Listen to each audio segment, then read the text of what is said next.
Hello, future recycling heroes! Every year we are producing 50 million tons of electronic waste.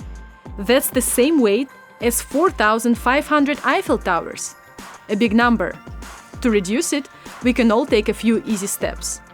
First of all, treat your electronic devices with care and cover them with shock-resistant cases and waterproof screen protectors.